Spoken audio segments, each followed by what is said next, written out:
motherfucking relay. We're covering today's top boxing news.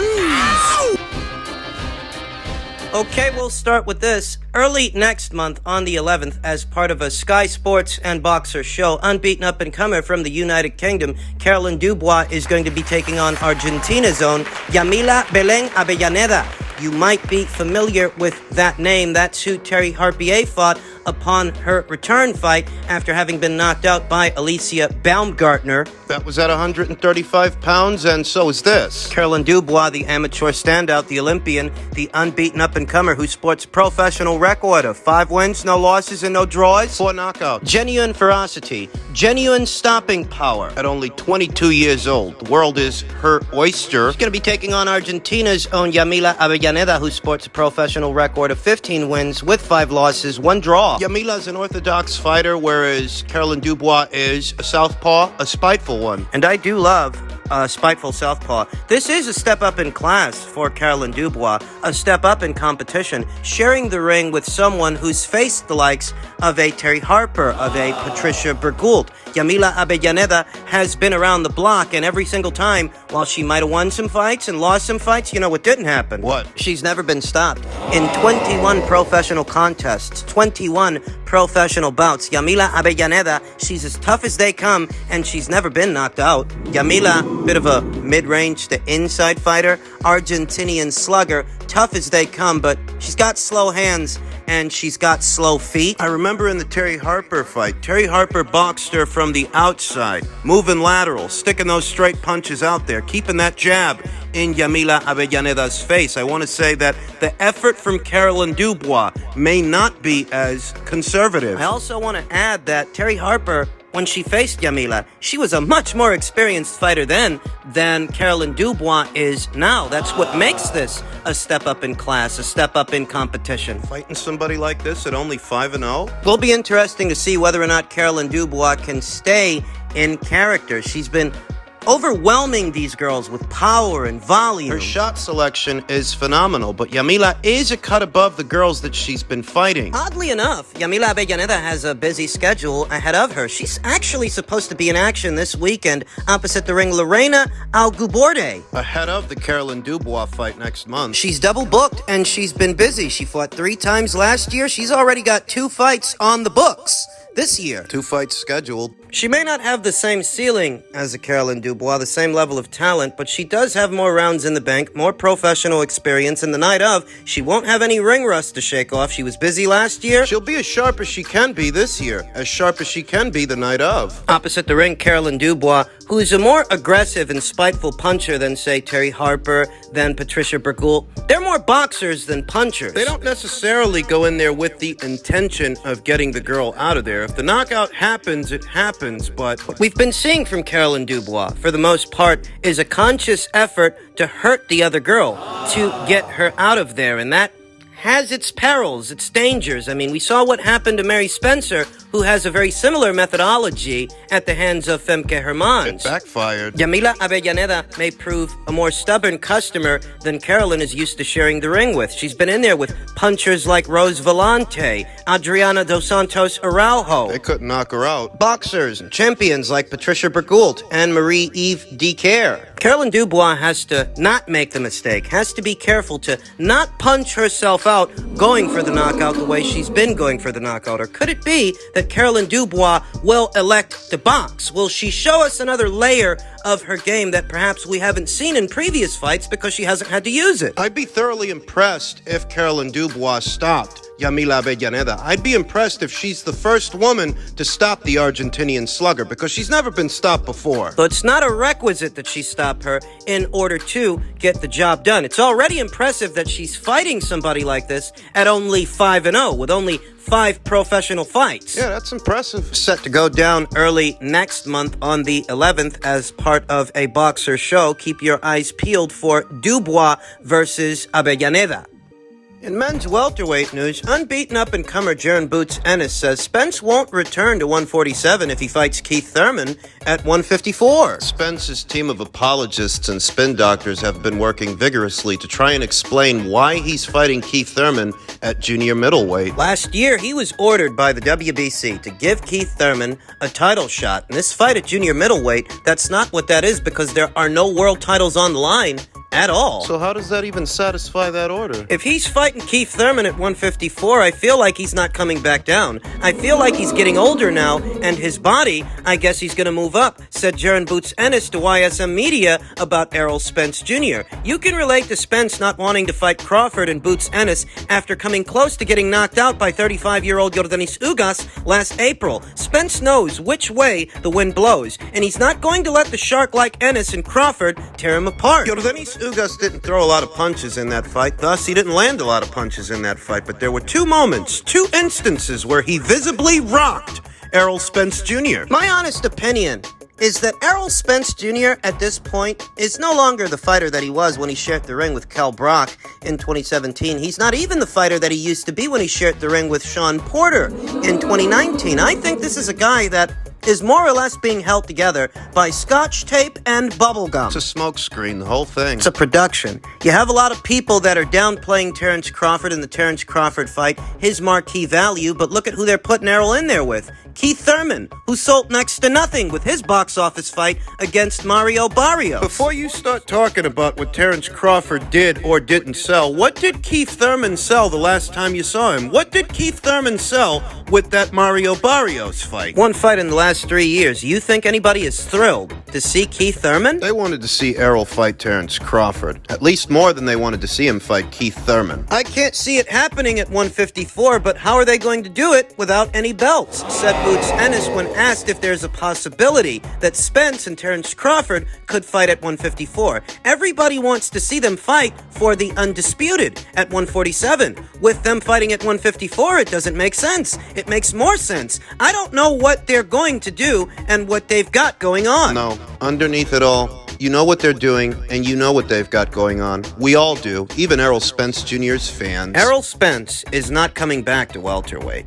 And this heralds is the beginning of his junior middleweight campaign. If this is anything, this is that. You're wondering why he's fighting Keith Thurman at 154? It's likely because he's outgrown 147. He should have fought Terrence Crawford a long time ago, but he didn't. He chose to fight other people. Rather, that was chosen for him by none other than Al Heyman, because if this is anybody's plan, it's Al Heyman's plan. It always has been. Have you talked to Al Heyman? I talked to Al. I met Al Heyman. You sure I it's met not Al Heyman. Sam Moss? I met Al Heyman. I know. Personally. So have I. What do you say?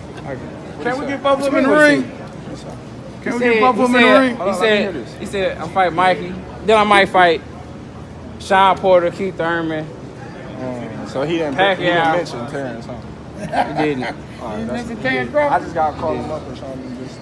Save Manny Pacquiao, those are the fighters that Errol Spence Jr. Manny Pacquiao himself ended up getting beat by Yordenis Ugas, so Errol fought him instead. But as stated, this was always Al Heyman's plan, and now Errol's moving up. You still have a few rubes, a few bozos who think that after he's done with Keith at 154, he'll move back down to 147. Jaron Ennis himself, he doesn't think he's coming back. Jaron Ennis says, hopefully they get it together fast and fight me. I hate sitting around wondering, are these guys ever going to fight? You've got to be patient, and that's what I'm doing. I'm being patient. In the meantime, if I don't get Errol Spence, Keith Thurman, or Bud, I want to stay active this year. I want to fight at least 3 times. I'm trying to get back in there ASAP with anybody. Spence is going to stop Thurman, said Ennis when asked who wins the Spence versus Thurman fight. It doesn't matter if it's at 147 or 154. Spence is going to stop him. Thurman is good, but he's a little older, and I don't think he's going to be able to stand Errol Spence's pressure. Neither does Al Heyman. That's why he'd prefer to make that fight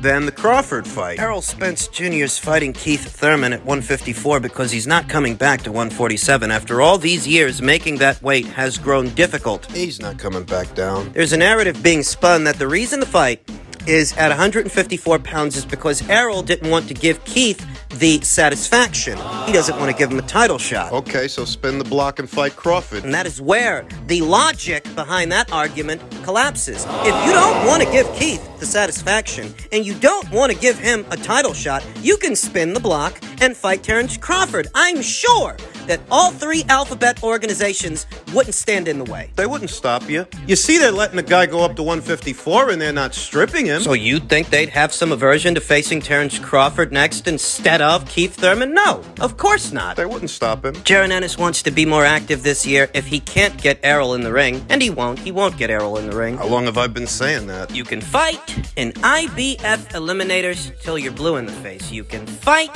in IBF eliminators till the cows come home, and you might even be able to position yourself to fight for the title, but you won't fight Errol for it. He's going to vacate it. Jaron Boots Ennis just decisioned Karen Chukatsi, and so get him somebody more interesting, like Radzav Butaev. Anigas Kavaliauskas, perhaps a Josecito Lopez. You ain't got to break the bank to make fights with those guys. There's no way you turn this guy into a star by the simple act of getting him a vacant title, the vacant red belt. You've got to keep him busy. You've got to keep him active, or you'll stifle his growth in more ways than one. I've said that more than once. Jaron Boots Ennis doesn't think that Errol Spence Jr. will return to the welterweight division, and neither do I. This isn't about spiting Keith Thurman. This is about Errol outgrowing this division. And running from Terrence.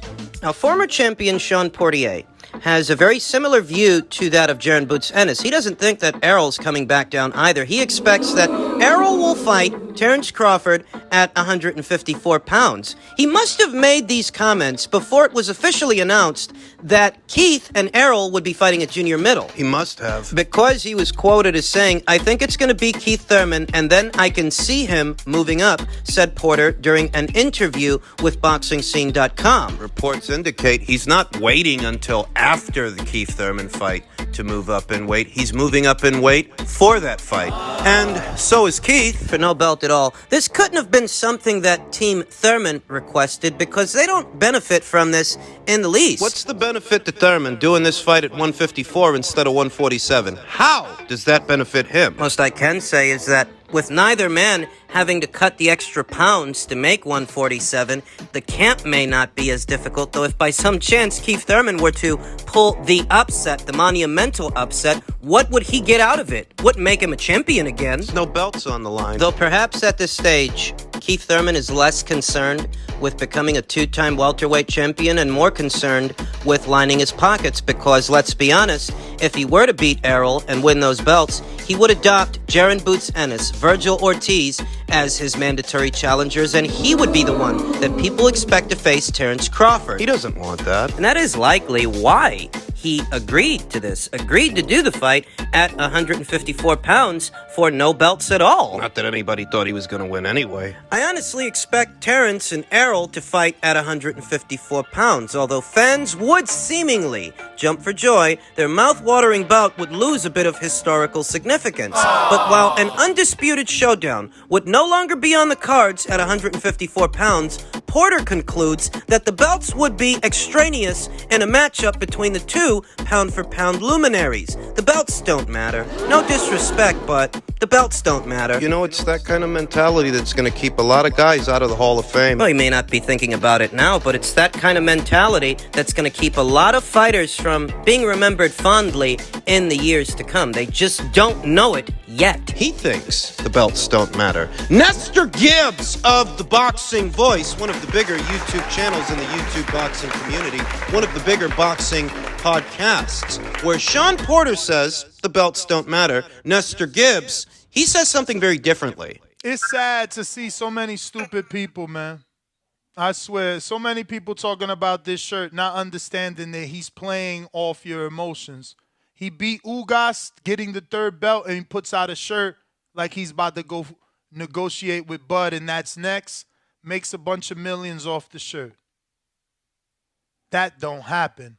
Blames it on Bud. Tells you he's going to spin the block.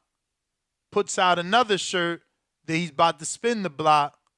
Makes a bunch of millions. Announces he's fighting Thurman at 54 for no belts, not making any defense.